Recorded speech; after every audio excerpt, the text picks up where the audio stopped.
అవసరానికి దారులు తొక్కే పాత్రలు తప్ప ఇంకేమీ కనిపించవు. రాజకీయం అంటే టక్కును వినిపించే మాట ఇది. అలాంటి ఓ దారి కోసం ఆసరాలను అడ్డం పెట్టుకుని ఆడుకునే నాయకులను ఏమంటారు? నీతిమాలిన వాళ్లే కదా అనేది. నితీష్ అలాంటివాడే. ఒక్క ముక్కలో చెప్పాలంటే నీతి లేని నితీష్ అతను. తన అహం నెగ్గించుకోవడానికి, అవసరం తీర్చుకోవడానికి నీతి నిజాయితీ అనే పదాలను గోదాంలో వేసి తొక్కేసే రకం నితీష్. బీహార్లో రాజకీయ పరిణామాల వేళ ఇప్పుడు దేశమంతా మాట్లాడుకుంటోంది ఇలాంటి మాటలే. బీజేపీతో దోస్తీ నయ్యన్నారు. ఆర్జేడీ కాంగ్రెస్ తో చేతులు కలిపి ప్రభుత్వానికి సై అన్నారు. విపక్ష కూటమి లీడర్ తానే అని బిల్డప్ ఇచ్చారు. మళ్లీ ప్రధాని అయ్యేంత సీన్ మోదీకి లేదు అని ఇష్టం వచ్చిన మాటలు మాట్లాడారు. కట్ చేస్తే ఎవరితో దోస్తీ అని చేతులు కలిపారో వారికే హ్యాండ్ ఇచ్చారు. ఏ కమలంతో కయ్యం పెట్టుకున్నారో వాళ్లతోనే ఇప్పుడు కలిసుందాంరా అంటున్నారు. ఇది చాలు నితీష్ క్యారెక్టర్ ఏంటో, నితీష్ నీతి నిజాయితీ గురించి చెప్పడానికి. చొక్కా మార్చినంత ఈజీగా కూటమి మార్చేస్తాడు. గెలుపు ఎటు మొగ్గుతుందో అటు జంప్ అయిపోతుంటాడు క్షణాల్లో. మిత్రధర్మం అనేది లేదు.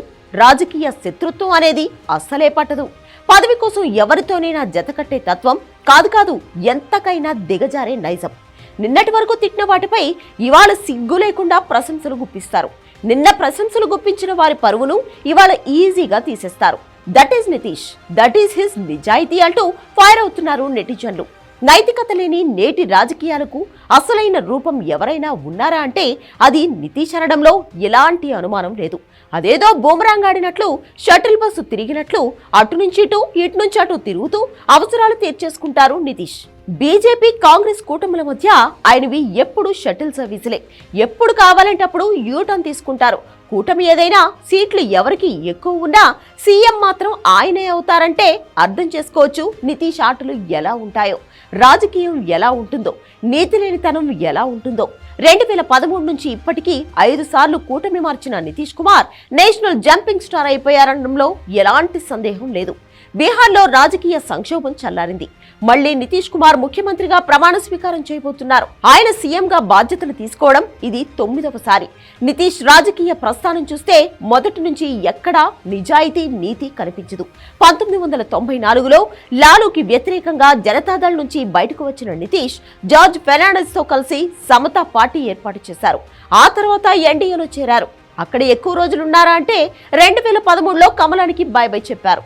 ప్రధాని అభ్యర్థిగా ఉంటారని ఆశపడి అది నెరవేరకపోవడంతో నోటికొచ్చిన కామెంట్లు చేసి బీజేపీకి దూరమయ్యారు. మోద మత రాజకీయాలు చేస్తున్నారంటూ కామెంట్లు చేశారు. బీజేపీతో మళ్లీ ఎక్కువ రోజులు ఉన్నారా అంటే 2017లో ఆర్జేడీ కాంగ్రెస్ తో కలిసి నితీష్ కూటమి కట్టారు.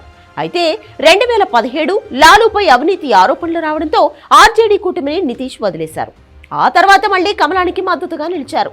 అక్కడితో ఆగారా అంటే మళ్లీ బీజేపీతో పంచాయతీ పెట్టుకుని విపక్ష పార్టీలకు లీడర్ తానే అంటూ నితీష్ ఇచ్చిన బిల్డప్ అంతా ఇంతా కాదు.